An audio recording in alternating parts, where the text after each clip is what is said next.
My name is Daniel Cole, and I was born in a small town in Ohio, raised on the belief that hard work, sacrifice, and loyalty could never be replaced by money. But standing there in my own living room, with my daughter screaming in my face, I realized just how wrong I had been. Money doesn't just change people, it destroys them. And in that moment, when she told me to get out of the very house I built with my hands, I understood that family isn't about blood. It's about respect.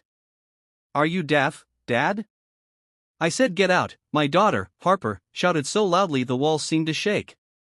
Her voice was sharp, cutting deeper than any blade, her eyes filled with a cruel satisfaction I couldn't recognize anymore.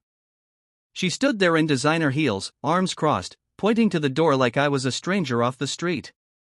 My daughter. My only child. Ordering me out like garbage. I had given up everything for her, and she didn't even flinch when she told me I was no longer welcome in my own home. I slammed my hand against the kitchen counter, my chest heaving, rage boiling in my veins. This is my house, Harper. You think because some lawyer read Grandma's will and handed you numbers on a piece of paper that you suddenly own me? I built this life. I carried this family when we had nothing. Don't you dare talk to me like I'm some beggar standing on your porch. My voice cracked, part fury, part heartbreak, but Harper only smirked. That smirk, so cold, so entitled, was not the daughter I raised. You're pathetic, she spat, flipping her perfect blonde hair as if dismissing me from existence. $40 million, Dad. That's what I inherited. Do you know what that makes me? Untouchable. I don't need you anymore. You're old, washed up, and broke. Honestly, you're embarrassing me just standing here. Pack your things, or I'll have security throw you out. Her words weren't just cruel, they were final, as though she had rehearsed this betrayal 1,000 times before. I felt the floor beneath me tilt, as if the world I knew had collapsed in one breath. This wasn't just about money. This was about every sacrifice I had made, working 2 jobs, missing meals, going without sleep, just so she could have a better future. I remembered the nights I stayed awake with her fevers, the afternoons I skipped lunch to pay for her ballet classes, the car I sold to afford her college. And now, my little girl, the girl I carried on my shoulders at the fair, the girl who once cried when I left for work, was staring at me like I was less than nothing. Harper, listen to me, I pleaded, my fists trembling at my sides, but my voice softer, breaking under the weight of my love for her. Money doesn't make you better than people. It doesn't buy happiness. It won't hold you when the nights get cold, it won't care for you when you're sick, it won't forgive you when you mess up. That's what family is for. That's what I'm for. You can't just erase me. But she laughed. An ugly, mocking laugh that echoed in the hollow of my heart. Family? Don't make me laugh, Dad. Family didn't get me this mansion. Family didn't get me invited to the circles I'm in now. Money did. Power did. And if you can't keep up, then get out of my way. I don't need you dragging me down with your small town, broke man mentality. You're done here. Then, with a snap of her fingers, 2 large men in black suits stepped forward from the hallway, her new security, men who didn't know me, didn't care, didn't even blink as they moved toward me. I clenched my jaw, my blood roaring in my ears. Don't you dare. Don't you dare put your hands on me in my own house. I roared, taking a step forward, standing tall, daring them to try. For a moment, even they hesitated, maybe recognizing that the man in front of them wasn't going to go quietly. But Harper's voice cut through like ice. Do it. Drag him out. He's nothing to me anymore. That broke me in a way I can't explain. My knees felt weak, my chest tight, but my pride refused to bend. I raised my hand, stopping the guards. Don't bother, I said, my voice low but shaking with fury. I'll walk out myself. But hear me, Harper Cole, you may have $40 million, but you've just lost something no amount of money will ever buy back. You've lost me. You've lost your father. Her face didn't change. No flicker of guilt, no hesitation, nothing. Just that same arrogant mask. I grabbed my coat off the hook, the same one I wore the night I drove her to prom, the same one that still smelled of sawdust from the construction sites I broke my back on. With every step toward the door, memories crashed over me, tearing at me like glass: her first bike ride, her graduation, her mother's funeral when we clung to each other for dear life. And now, she was pushing me out into the cold like I was a stranger she couldn't stand to look at. The night air hit me like a slap, sharp and merciless. I turned back once, just once, hoping and praying for some sign that she would stop me. That she would realize what she was doing. But the door slammed in my face, the locks clicking shut, sealing me out of a life I had built, sealing me out of her heart. And there, standing on the porch, my breath turning white in the winter air, I made a promise. Not of revenge, but of truth. Because one day, she would learn. One day, that money she worshipped would crumble in her hands, and when it did, she would remember the father she threw away. And that day came faster than even I expected. 3 days later, Harper Cole came crawling back. Because when you spit on the hands that built you, when you trade love for greed, and when you forget the people who sacrificed everything, you will always face the consequences. And when she returned, broken and desperate, I didn't just see my daughter. I saw a lesson the whole world needed to hear. So listen closely, because this isn't just my story. It's a warning. Money can give you everything you think you want, but it can also take away everything you actually need. Don't scroll. Stay with me. Because the fight you just heard was only the beginning. What happened in the next 5 chapters will shock you, break you, and maybe even change how you see family, money, and love forever. The sound of that door slamming behind me still rings in my head. It wasn't just wood and steel shutting me out, it was the sound of my own daughter burying every memory we ever shared under the weight of her pride. Standing there in the bitter night, the porch light buzzing above me, I felt more alone than I had in my entire life. People say heartbreak comes from lost lovers, but let me tell you, nothing breaks a man more than betrayal by his own blood. I walked down those steps slowly, each one heavier than the last. My boots crunched against the thin sheet of snow coating the driveway. I had nowhere to go. No family left, no friends close enough to call at midnight, no savings tucked away because every penny I ever earned had gone into Harper's life. My truck sat at the curb, old and dented, barely hanging on just like me. I opened the door, slid inside, and sat in silence with my hands gripping the steering wheel, my breath fogging up the windshield. It hit me then. How fast things had changed. Just a week ago, I was still Dad. I was still her rock, the man she turned to when things got hard. But the moment she signed her name on that inheritance paper, she looked at me differently. Like I was holding her back instead of holding her up. That's the danger of money, it can twist love into something unrecognizable. And sitting there, watching the empty street, I realized I wasn't just losing a house. I was losing my daughter to greed. The first night, I parked behind an old gas station on the edge of town. I reclined my seat, pulled my coat over my chest, and stared at the cracked ceiling of the cab. Sleep didn't come easy. Memories attacked me like knives. Harper's laughter as a child. Her hand in mine when she was scared. The promises I made to her mother before she passed, that I'd always protect Harper, no matter what. I had kept that promise all my life. But now, how could I protect her when the enemy was inside her own heart? By morning, my back ached from the stiff seat, and my face was numb from the cold air seeping through the windows. I started the truck just to get some heat, watching the gas gauge dip lower. Every mile I drove, every hour I sat there, I felt the humiliation growing inside me. I wanted to scream at the world, to shout that I didn't deserve this. But instead, I just kept driving, circling the city aimlessly like a ghost haunting the roads. On the second day, I swallowed my pride and went to see an old coworker named Mike. He was surprised to see me, shocked, really, when I explained that Harper had thrown me out. He shook his head, muttering how kids these days don't respect sacrifice, how money poisons the soul. He offered me a couch for the night, but even then, I couldn't stay. I didn't want to be a burden. I'd rather suffer in silence than admit to the world that my own daughter had replaced me with dollar signs. So I left before dawn, back to the truck, back to the cold. But here's the thing about the truth: it always finds its way through cracks. While I sat in misery, Harper's perfect little empire began to show its first signs of crumbling. On the third day, I saw her face splashed across a news alert on a gas station TV. Heiress Harper Cole makes headlines, lavish spending, questionable deals raise eyebrows.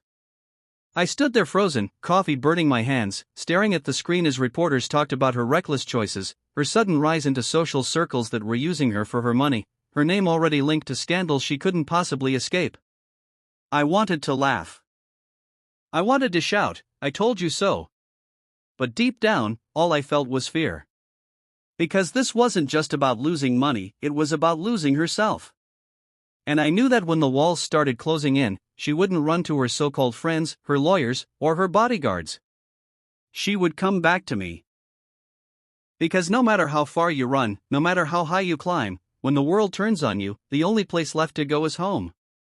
That evening, as the sun set behind the horizon and I sat in my truck watching the frost creep over the windshield, I made myself a vow.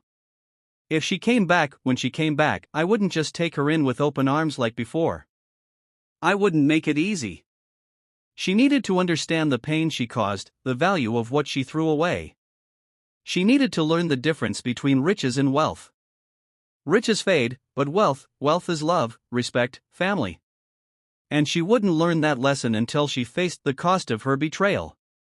I leaned my head back, closed my eyes, and whispered into the darkness, "God, don't let her fall too hard. But make sure she learns." My voice cracked, my throat dry, but it was the only prayer I had left in me. Because no father wants to see his child broken, but sometimes, the only way to heal is to break first. And just when I thought the night would swallow me whole, headlights appeared in my rearview mirror. A sleek black car pulled up behind me, too clean, too expensive for this side of town. The engine purred like a predator. My stomach tightened as the driver's door opened, and out stepped Harper, my daughter, dressed in a fur coat, makeup smeared, eyes red from crying. She stood there under the streetlight, her breath puffing in the air, looking smaller than I'd ever seen her. She walked up to my truck slowly, heels clicking against the cracked pavement. For the first time in years, she didn't look powerful. She looked lost. Broken. Human. And when she reached my window, her voice wasn't sharp, wasn't cruel. It was soft, trembling, like the little girl who once begged me not to leave her alone in the dark. "Dad," she whispered, her voice cracking. "I need you." And right there, I knew this was only the beginning. Her knuckles tapped gently on the glass, hesitant, almost like she was afraid I wouldn't roll the window down. For a second, I just sat there, staring at her reflection in the fogged-up pane. My daughter, the same girl who had screamed at me, humiliated me, and slammed the door in my face, was now standing in the cold, trembling, her pride stripped away. And though every part of me wanted to open that door and wrap her in my arms, another part whispered, "Don't forget what she did. Don't let her walk back into your life without feeling the weight of her choices." I lowered the window slowly, the frozen air rushing in between us. "What are you doing here, Harper?" My voice was flat, guarded, the voice of a man who had been burned and wasn't ready to be burned again. She bit her lip, her eyes darting down like a child caught in a lie. "Dad, please," she whispered, her voice breaking. I made a mistake. I didn't know who else to come to. I need you." I let the silence hang in the air, heavy as stone. "A mistake?" I repeated, my tone sharp. "Throwing your father out into the cold with nothing but the clothes on his back, that was just a mistake to you?"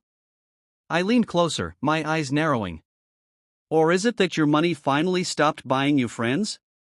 Her shoulders collapsed, and tears spilled down her cheeks, streaking the makeup she had so carefully applied. "They used me, Dad," she sobbed. "Every single one of them. The parties, the dinners, the trips, they weren't about me, they were about my money. And I was too stupid to see it." She covered her face with her hands, her body trembling with shame. I stared at her, my chest tightening. It was exactly what I had warned her about, the very words I had screamed in our last fight: money doesn't buy real love. Still, part of me wanted to push her away, to make her feel the sting of rejection the way I had felt it. But another part, the father in me, ached to pull her close. "Tell me everything," I demanded, my tone softer but still firm. I want to know exactly what happened. All of it. She sniffled, lowering her hands, her mascara smudged like black rivers. After I got the inheritance, people started showing up, old classmates, strangers, even people from Mom's side of the family I'd never met before. They all wanted to celebrate me, but it was never about me. They wanted vacations, investments, shopping sprees. And I gave it to them, Dad. I thought that's what rich people did. I thought that was how you bought love. Her voice cracked on the word love, and it shattered something inside me. She went on, words tumbling out in a rush. There was this guy, Trevor. He told me he loved me. He made me feel like I was the most important person in the world. He said he wanted to build a life with me, that he'd protect me from everyone who was just using me. And I believed him. So when he asked me for a few million to invest in his business, I didn't think twice. She paused, her chin quivering. Dad, he was a scammer. He took everything. Every penny. The words hung in the air like smoke, thick and suffocating. I clenched the steering wheel, my knuckles white. So let me get this straight, I said slowly, fighting to control my rage. You kicked out the one man who would have died to protect you, and you gave everything to a con man who whispered sweet lies in your ear? Her sobs grew louder, echoing in the cold night. I know. I know I was stupid. I thought I was smarter, stronger, better. I thought I didn't need you anymore. But when the money ran out, they all disappeared. Every single one of them. And I realized. I had no one left. No one except you. Her words cut deep. Part of me wanted to scream at her, to remind her of the humiliation, the nights I slept in the truck, the promises she shattered. But another part, the part that still saw her as the little girl who used to sit on my shoulders at the fair, just saw my daughter, broken and lost, begging for help. I exhaled, a long, heavy breath, and shook my head. Harper, do you understand what you've done? You didn't just lose money, you lost me. You threw me away like trash. You looked me in the eye and said I was nothing. Do you know what that does to a father? My voice cracked, anger and sorrow tangled together like barbed wire. She dropped to her knees on the pavement, her fur coat falling around her. I was wrong, she cried. Please, Dad, I'll do anything. Just don't turn me away.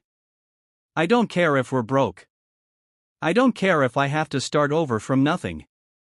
I just want my dad back. Seeing her like that, on her knees, begging, it broke me in ways I can't explain. For 3 days I had prayed for her to come back, for her to see the truth. And here she was, stripped of pride, desperate for the love she thought money could replace. Still, I couldn't let her off easy. Not yet. Get up, I said firmly, opening the truck door. She looked up at me with wide, wet eyes, hesitating, as if afraid I would shut the door again. But I stepped aside, nodding toward the passenger seat. Get in. She climbed inside quietly, shivering as she pulled the coat tighter around her. For a moment, we just sat there in silence, the hum of the heater filling the space between us. I could feel her eyes on me, waiting for forgiveness, waiting for me to fix everything like I always had. But this time, I wasn't going to fix it for her. This time, she was going to learn. You want your father back? I finally said, my voice low. Then you're going to earn it. You're going to prove that you've learned something from this mess. Because I'll be damned if I let you treat me like dirt one day and come crawling back the next without consequences. Her lips trembled, but she nodded quickly. I will, Dad. I'll do anything. Just don't give up on me. I turned to face her, my eyes sharp. Oh, I'm not giving up on you. But you're about to find out that being my daughter means more than carrying my name. It means carrying my values. It means understanding that wealth is measured in love, not in dollars. And you, Harper Cole, have a lot of learning to do. She swallowed hard, her eyes wide with fear and hope all at once. Yes, Dad. I'll learn. Just, please, help me start over. I leaned back in my seat, my mind racing. This was my chance, not just to save my daughter, but to show her a truth no one had ever taught her. A truth that would either rebuild our bond or shatter it forever. And as the truck pulled away from that lonely gas station, I knew one thing for certain. The world had broken Harper Cole, but now, it was my turn to rebuild her. The morning after Harper climbed into my truck, I drove her to a part of the city she hadn't seen in years.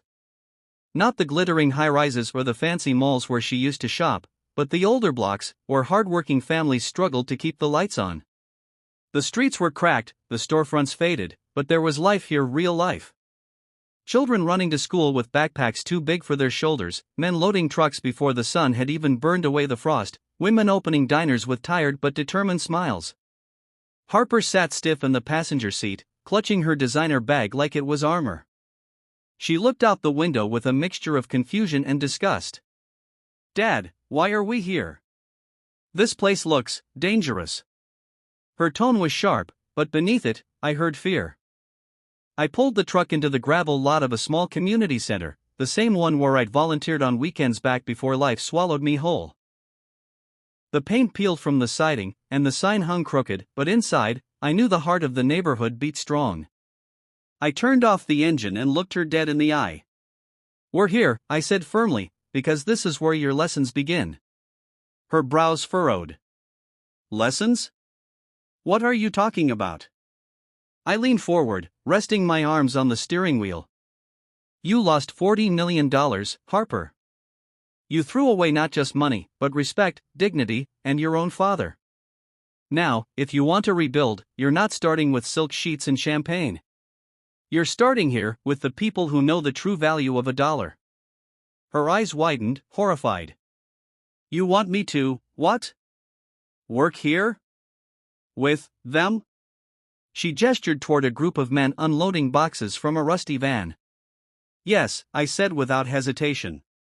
"You're going to volunteer. You're going to stack food, scrub floors, wash dishes. And you're not going to do it for money. You're going to do it because you need to understand what work really means." She laughed bitterly, shaking her head. "You can't be serious. Me? Cleaning floors?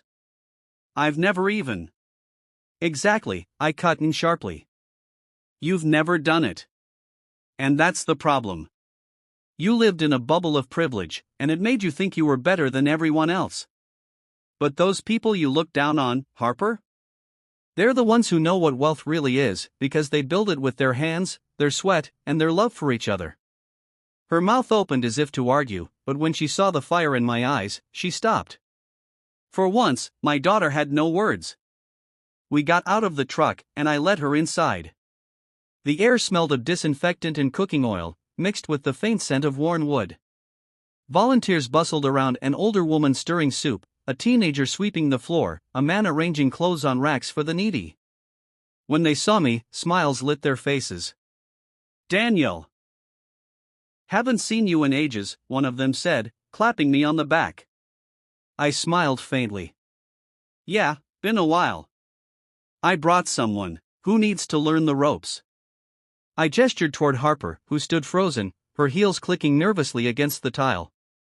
The volunteers looked at her curiously, but without judgment. They'd seen broken people before. "All right, princess," I said, turning to her. "You're going to start with the dishes. Kitchen's in the back." Her jaw dropped. "Dishes? You can't be serious. My nails." I raised a hand. "Either you do the work, or you get back in that car and figure life out alone. Your choice." For a moment, I saw the battle rage inside her, the pride, the entitlement, the fear of being seen as ordinary. But then, her shoulders sagged, and she muttered, "Fine." She marched toward the kitchen, her heels echoing like gunshots in the small hall.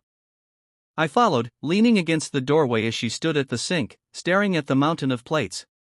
"Soap's under the counter," I said. "Gloves if you need them. No shortcuts."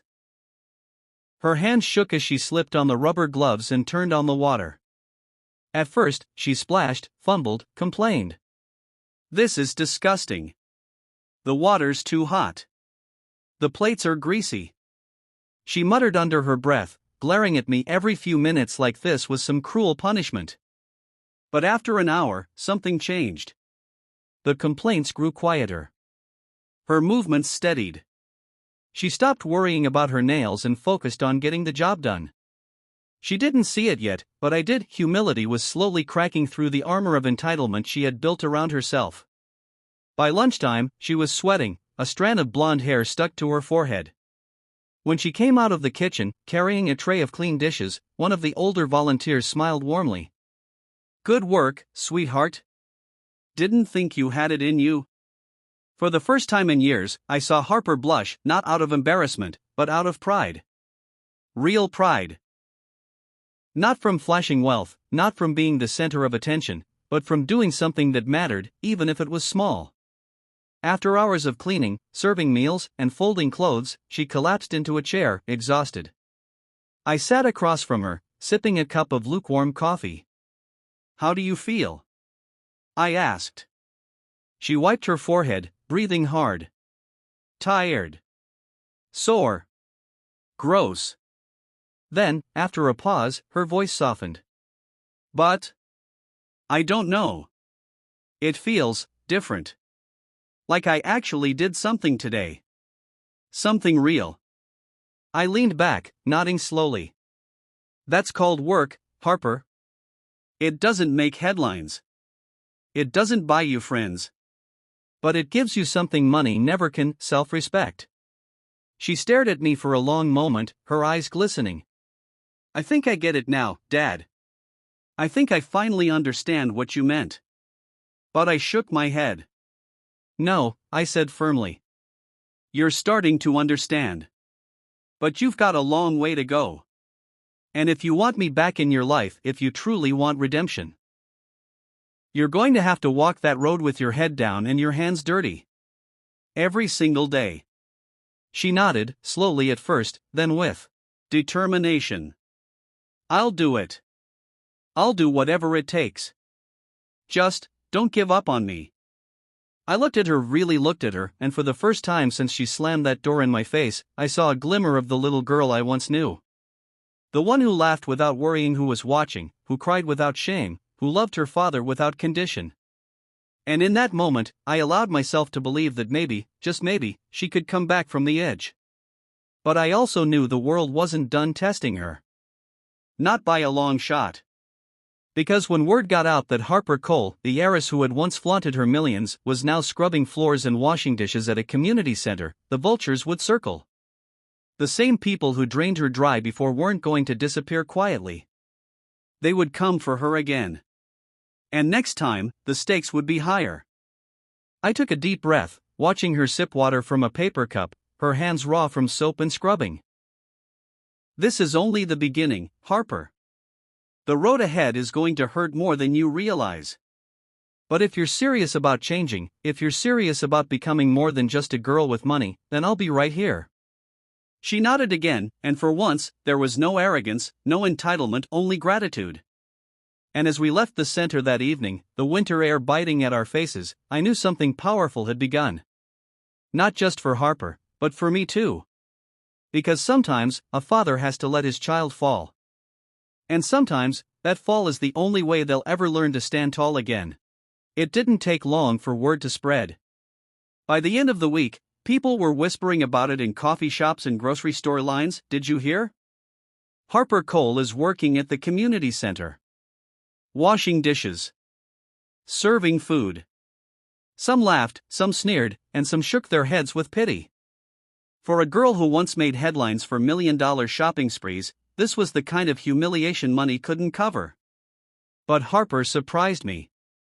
Instead of running, instead of hiding, she kept showing up.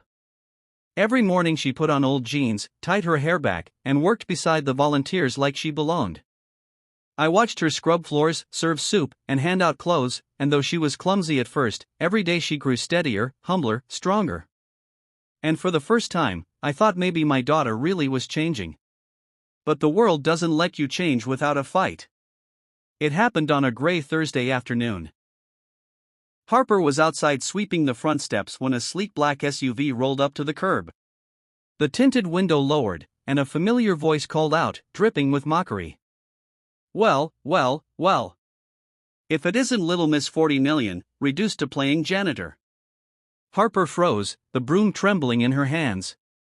I stepped out of the doorway just in time to see Trevor, the smooth-talking scammer who had stolen her fortune, step out of the car in a tailored suit. Beside him were two women Harper used to call her best friends, both dressed head to toe in luxury brands. They looked her up and down, smirking like wolves circling prey. "Trevor," Harper whispered, her voice shaking. "Don't look so shocked," he said, flashing his perfect smile. "You didn't really think you could just disappear, did you? You're still Harper Cole.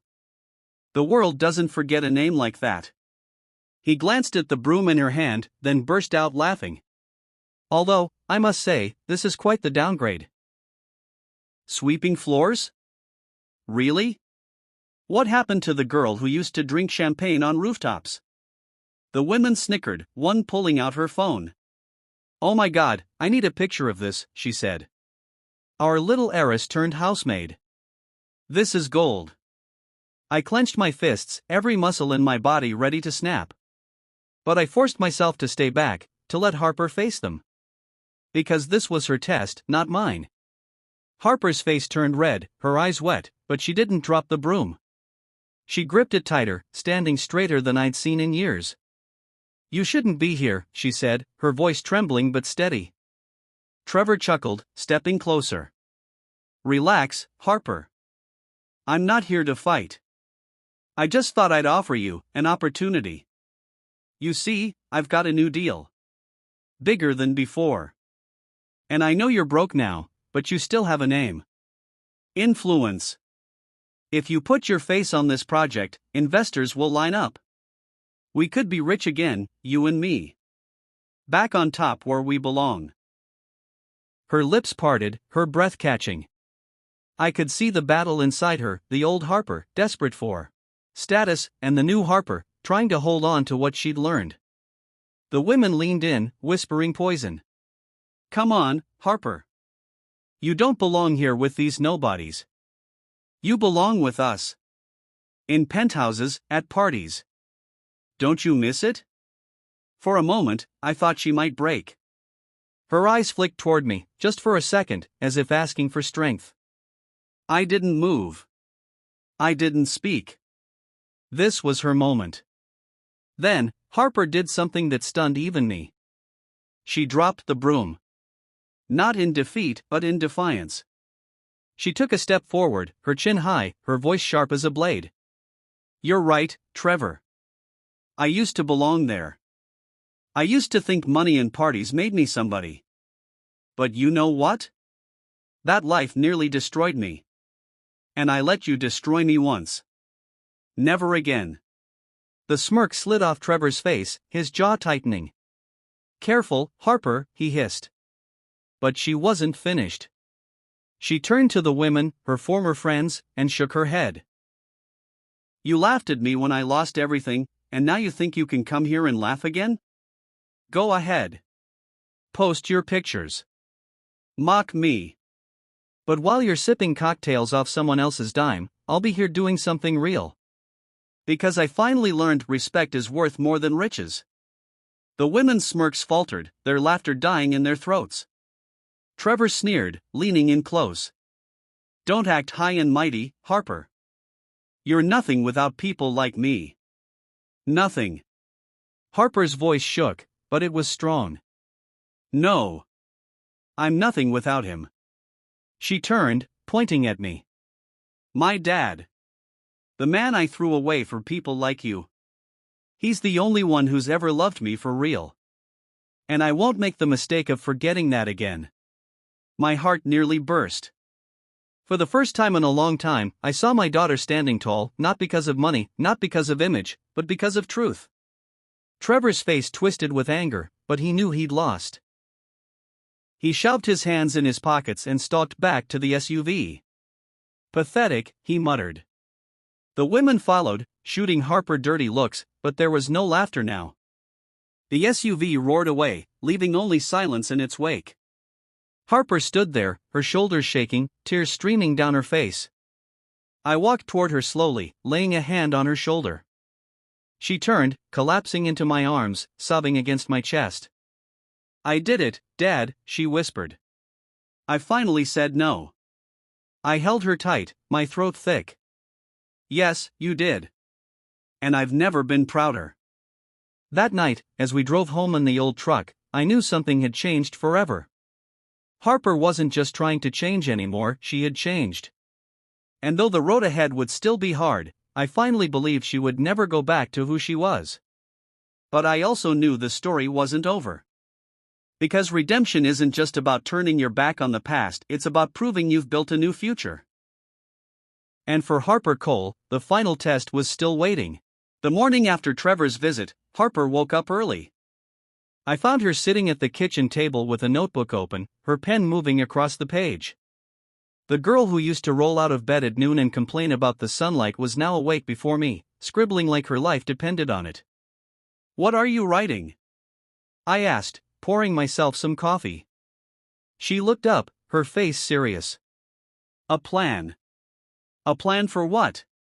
"For everything. For paying back what I owe, for getting a job, for starting over. I don't want to just survive anymore, Dad. I want to build something. And I want to build it with my own hands this time." I sat down across from her, blinking hard. I had prayed for this moment for years, but part of me never believed it would come. "You mean that?" Her eyes filled with tears, but she didn't look away. "Yes. I mean it. I can't erase the past, but I can make the future different. I'm ready." That was the day everything shifted. The first step was work. Real work. Not glamorous charity shifts or publicity stunts. Harper marched into the diner on Main Street, the same one where she'd once thrown a fit because her latte wasn't oat milk, and asked for a job. The manager laughed at first, thinking it was a joke. But when Harper showed up the next morning in an apron, tying her hair back, his laughter died quickly. And when she made her first mistake, dropping an entire tray of coffee mugs, she didn't storm out or throw a tantrum. She cleaned up the mess, apologized, and kept working. Word spread fast. The heiress was bussing tables, washing dishes, smiling at customers who recognized her from old magazine covers and whispered behind their menus. Some came in just to see if it was true. Others tried to provoke her, testing if she'd snap like the Harper Cole they remembered. But she didn't snap. She smiled. She worked. And slowly, people started respecting her, not for who she had been, but for who she was becoming. Meanwhile, at the community center, Harper took on more responsibility. She organized food drives, sorted donations, and even started tutoring kids after school. One afternoon, I overheard her speaking to a teenage girl who was bragging about skipping class to hang out with older boys.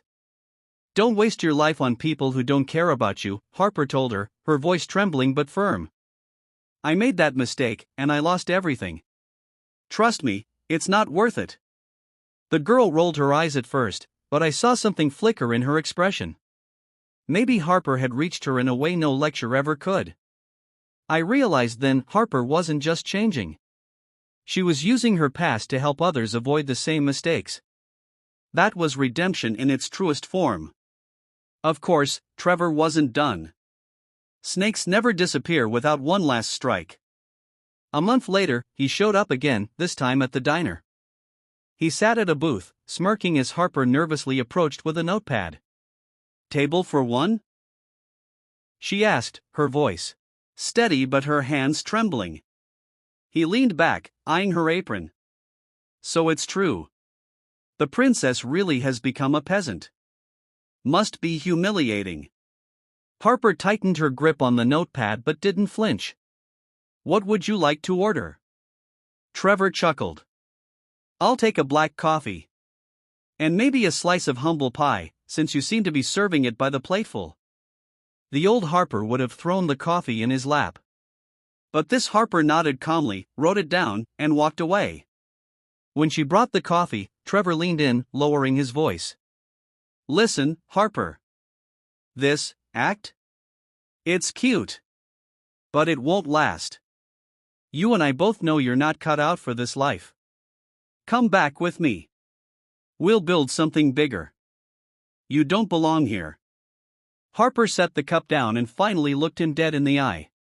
You're right about one thing. I don't belong here. But I also don't belong with you. Not anymore. I don't need another scheme. I don't need another party. And I definitely don't need you. The words landed like a slap. Trevor's smile faltered, and for the first time, I saw doubt in his eyes. He leaned back, sneering, but he couldn't hide the sting. You'll regret this, he hissed. Harper stood tall, her voice steady as a rock. No, Trevor. The only regret I have is ever trusting you in the first place. Now drink your coffee and leave. And just like that, she turned away, her head high, her steps steady. Trevor didn't come back again. The final proof of Harper's change came on a cold Saturday morning at the community center. A group of reporters showed up, tipped off by someone about the fallen heiress turned volunteer. Cameras flashed, microphones shoved forward, questions fired like bullets. Harper. Is this just another publicity stunt? Do you miss your old life? Are you hoping to get rich again? Harper stood there, surrounded, her hands shaking. I stepped forward, ready to shield her, but she held up a hand to stop me. She looked straight into the cameras and spoke clearly. I used to think money was everything. I wasted $40 million chasing friends, parties, and a life that never really cared about me. And when it was gone, so were they. I lost everything, including myself. But working here, serving food, bussing tables, cleaning floors, it taught me something I should have learned a long time ago. Money doesn't make you valuable. Respect does. Work does. Family does. She paused, her voice cracking, but she kept going. I can't change the mistakes I made. But I can decide who I want to be now. And if you want to laugh at me, fine. If you want to mock me, fine. But I'm done living for your approval. I'm living for me. And for him. She turned, pointing at me. My dad. The man who never gave up on me, even when I gave up on myself. My throat burned, my vision blurred. The cameras kept flashing, but all I saw was my daughter finally speaking the truth. And for the first time in years, I didn't feel ashamed of the name Harper Cole. I felt proud. That night, back at home, Harper sat beside me on the porch. The stars were bright, the air crisp, and for once, there was peace between us. Dad, she whispered. Yeah, sweetheart? Thank you. For not giving up on me. For teaching me what really matters. I turned to her, my chest tight. No, Harper. Thank you. For finally listening. We sat in silence then, watching the night sky. No mansion, no millions, no champagne. Just a father and a daughter, side by side. And for the first time in her life, and maybe mine, it was enough. Because respect lasts longer than riches. And love? Love is priceless.